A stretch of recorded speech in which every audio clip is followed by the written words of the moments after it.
प्यारे बच्चों, good morning. 7th class के हिंदी मीडियम साइंस में हम मृदा का चैप्टर कर रहे हैं और इसमें हम देखेंगे अगला टॉपिक हमारा है मृदा और फसलें। यानी कि मृदा पर के आधार पर कौन कौन सी फसलें चुनी जाती हैं कि हम इस टाइप की मृदा है, हम ये फसल उगाएंगे, इस टाइप की मृदा है। तो देखिए, भारत के विभिन्न क्षेत्रों में भिन्न भिन्न प्रकार की मृदा पाई जाती है। कुछ क्षेत्रों में मृणमय, कुछ में दुमटी, जबकि कुछ क्षेत्रों में बलुई मृदा पाई जाती है।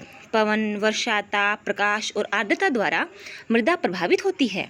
ये कुछ प्रमुख जलवायु कारक हैं जो मृदा परिच्छेदिका को प्रभावित करते हैं और मृदा संरचना में परिवर्तन लाते हैं। जलवायु कारक तथा मृदा के घटक सम्मिलित रूप से किसी क्षेत्र विशेष में उगने वाली वनस्पति तथा फसलों की किस्मों का निर्धारण करते हैं। मृणमय और दुमटी मृदा दोनों ही गेहूं और चने जैसी फसलों की खेती के लिए उपयुक्त होती हैं। ऐसी मृदा की जल धारण क्षमता अधिक होती है या अच्छी होती है। धान के लिए मृत्तिका एवं जैव पदार्थ से समृद्ध, यानी कि मृणमय मृदा में अच्छी सारा जो जैव पदार्थ है, ह्यूमस है, अच्छा होना चाहिए तथा अच्छी जल धारण क्षमता वाली मृदा आदर्श होती है।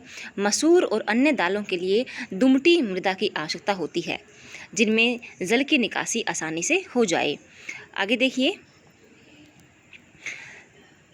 कपास के लिए बलुई दुमटी अथवा दुमटी मृदा अधिक उपयुक्त होती है जिससे जल की निकासी आसानी से हो जाती है और जो पर्याप्त मात्रा में वायु को धारण करती है। गेहूं जैसी फसलें महीन मृणमय मृदा में उगाई जाती हैं। महीन यानी कि बारीक मृणमय मृदा में उगाई जाती हैं क्योंकि वह ह्यूमस से समृद्ध और अत्यधिक उर्वर होती है। अपने शिक्षकों, माता पिता और किस क्षेत्र के किसानों से वहाँ की मृदा के प्रकारों और उसमें उगाई जाने वाली फसलों के बारे में जानकारी एकत्र कीजिए। उपलब्ध जानकारी को सारणी 9.2 में लिखिए कि किस प्रकार की मृदा में किस प्रकार की फसल उगाई जाती है। धान के रोपण के लिए किस प्रकार की मृदा सबसे उपयुक्त होगी? धान ऐसी मृदा जिसकी अंतःसरण दर अधिक हो अथवा यह दर कम हो। अंतःसरण दर तो बहुत अधिक नहीं होनी चाहिए ना बेटा, क्योंकि अधिक अंतःसरण दर हो जाएगी ना तो उसमें पानी खड़ा नहीं रहेगा। अंतःस्रवण दर जो है अधिक हो जाएगी तो उसमें पानी खड़ा नहीं रहेगा और पानी नीचे चला जाएगा, स्रावित हो जाएगा, जिससे कि हमारी धान की फसल को लगातार पानी नहीं मिलेगा। और आप जानते हैं कि धान को लगातार पानी चाहिए होता है। आगे देखिए, इसमें है एक केस अध्ययन। इसमें क्या करते हैं, जोन, राशिदा, राधा और मध्य प्रदेश के सुहागपुर में जाते हैं लीलाधर दादा और संतोष मालवीय के घर। तो वहाँ पर ना कुल्हड़, मटकी, सुराही आदि बनाते हैं वो। तो जोन पूछते हैं आप मिट्टी कहाँ से लाए थे? तो दादा बताते हैं कि हम किसी बंजर भूमि से काली मिट्टी लाते हैं। मिट्टी को तैयार किया जाता है किस प्रकार से पूछते हैं तो बताते हैं कि सूखी मिट्टी को किसी बड़ी टंकी में डालकर उसमें से कंकड़ पत्थर आदि निकाल लिए जाते हैं।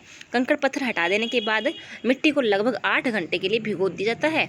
इस मिट्टी में घोड़े की लीद की कुछ मात्रा उसे गूंथ लिया जाता है। गूंथी मृदा को चाक पर रखकर उचित आकार दे दिया जाता है। किसी वस्तु को अंतिम स्वरूप देने के लिए हाथ का उपयोग किया जाता है।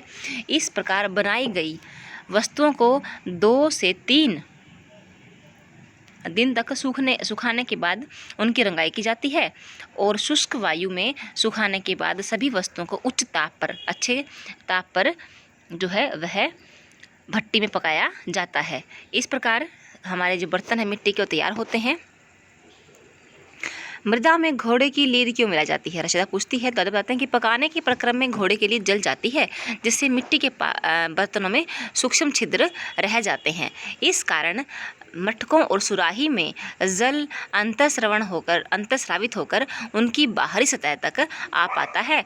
वहाँ से यह वाष्पित हो जाता है जिससे घड़े और सुराही में रखा पानी ठंडा रहता है। दादा ने बताया कि सुहागपुर से बनी सुराहियाँ और मटकियाँ दूर दूर तक प्रसिद्ध हैं। ठीक है बेटा, तो आज के इस लेक्चर के साथ हमारा लेसन खत्म हो जाता है। आगे सॉरी देखिए, मृदा अपर्दन भी दे रखा है।